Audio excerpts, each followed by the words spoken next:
में ख़त्म होने लगा। इट्स टीडियस, क्योंकि ये बहुत टफ था and is not much feedback, ना ही इसका कोई ज़्यादा अच्छा रिजल्ट आता था। एब्राइट said in all the time I did it, जैसे ही मैंने ये काम किया ही laughed, only 2 butterflies I had tag were recaptured, जितनी भी मैंने बटरफ्लाइज को टैग किया मुझे केवल वापस 2 ही बटरफ्लाई रिकैप्चर मीन्स दोबारा से पकड़ने में मिली। And they were not more than 75 miles from where I live, और ये ज़्यादा दूर भी नहीं गई थी, केवल 75 माइल्स ही दूर गई थी।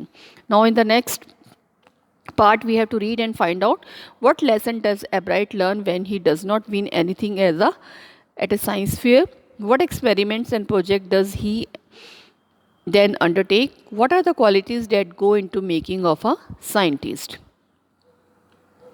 Then in the 7th grade he got a hint of what real science is. जो 7th grade में थे तब उन्हें मालूम चला कि real science क्या है. When he entered a country science fair and lost, it was really a sad feeling to sit there and not get anything while everybody else had won something. एक बार वो कंट्री साइंस फेयर में गए और उनको कोई भी price नहीं मिला। ये उनके लिए बहुत ही दुख वाली बात थी, क्योंकि सबको कुछ ना कुछ प्राइज़ मिला था और उनको कुछ भी नहीं मिला। एब्राइट कहते हैं, his entry was slides of frog tissues which he showed under A microscope. He realized the winners had tried to do real experiment, not simply make a neat display. उनकी एंट्री थी कि उन्होंने स्लाइड्स बनाई थी frog tissue की और उनको microscope के नीचे दिखाया गया था। उन्होंने ये बात रियलाइज़ की कि जो उनके विनर्स हैं उन्होंने रियल एक्सपेरिमेंट्स किए थे। जो वहाँ कंट्री फेयर के अंदर जो विनर्स थे उन्होंने रियल में एक्सपेरिमेंट किए थे, ना कि केवल एक उसका डिस्प्ले कर दिया था, simply make a neat display. Already the competitive spirit that drives Richard Ebright was appearing.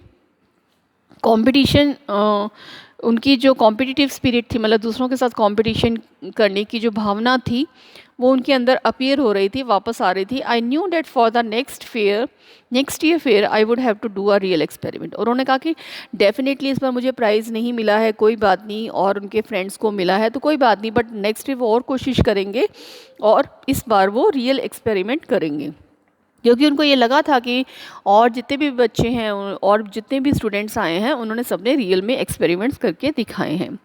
He said the subject I knew most about was the insect work I had been doing in the past several years. वो कहते हैं कि ज़्यादा मेरा जो काम था वो इंसेक्ट वर्क पे था, जो मैं पिछले कई सालों से करता आ रहा था।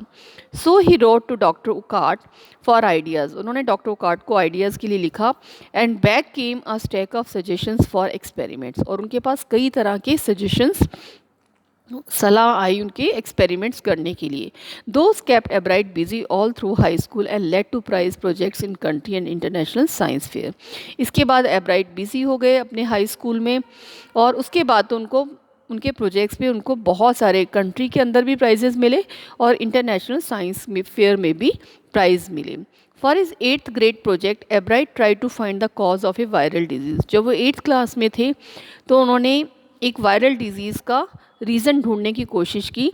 ये वायरल डिजीज़ क्या थी कि ये कई सारे मोनार्क कैटरपिलर्स को मार देती थी एवरी फ्यू ईयर, हर साल। Ebright thought that the disease might be carried by a beetle. उनको लगा ये जो डिज़ीज़ है ये एक प्रकार की बीटल भी एक प्रकार का इंसेक्ट होता है, ये डिज़ीज़ उसके थ्रू आती है। He tried raising caterpillars in the presence of beetles. I didn't get any real results. उन्होंने कहा कि मैंने कैटरपिलर्स को बीटल के प्रेजेंस में ही रेज़ किया, यानी उनके साथ बीटल्स भी रखे ताकि देखने के लिए कि वाकई ये बीमारी बीटल से आती है, लेकिन उनको लगा कि कोई भी इसके रियल में रिजल्ट्स नहीं आए। He said but I went ahead, मैं आगे बढ़ता गया, and show that I had tried the experiment, और मैंने दिखाया कि मैंने इस एक्सपेरिमेंट के लिए बहुत कोशिश की है। And this time I one, और इस बार वो जीत गए सचमुच में।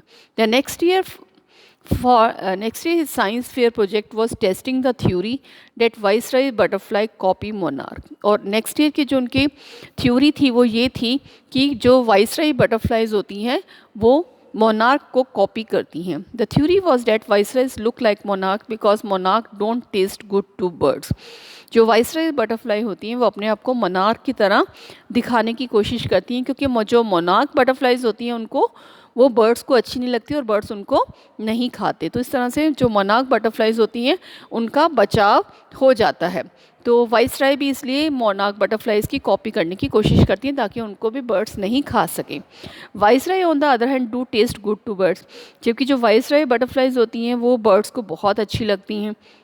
सो more they look like monarchs they less likely they are to become a bird's dinner, और जितनी ज़्यादा वो मोनार्क की तरह दिखेंगी उतने ही उन्हें बर्ड्स कम खाएंगे और वो नहीं मरेंगी।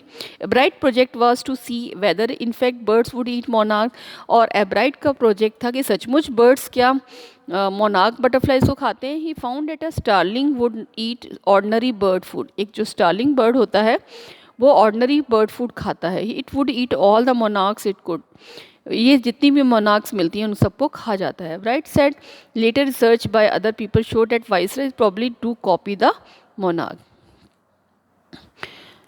जबकि एब्राइट कहते हैं कि बाद में लोगों ने रिसर्च की तो पता लगाया कि जो वाइसराय होती हैं वो मोनार्क को कॉपी करती हैं। This project was placed first in the zoology division and third overall in the country science fair. उनके जूलॉजी डिपार्टमेंट में ये इसको प्रोजेक्ट को फर्स्ट जगह मिली थी, फर्स्ट आया था, और ओवरऑल कंट्री फेयर में ये जो उनका प्रोजेक्ट था ये थर्ड आया था। ये दिखाया गया कि how is the monarch butterfly, ये मोनार्क ऊपर टॉप पे मोनार्क बटरफ्लाई है और नीचे ये वाइसराय बटरफ्लाई है, और देखने में देखो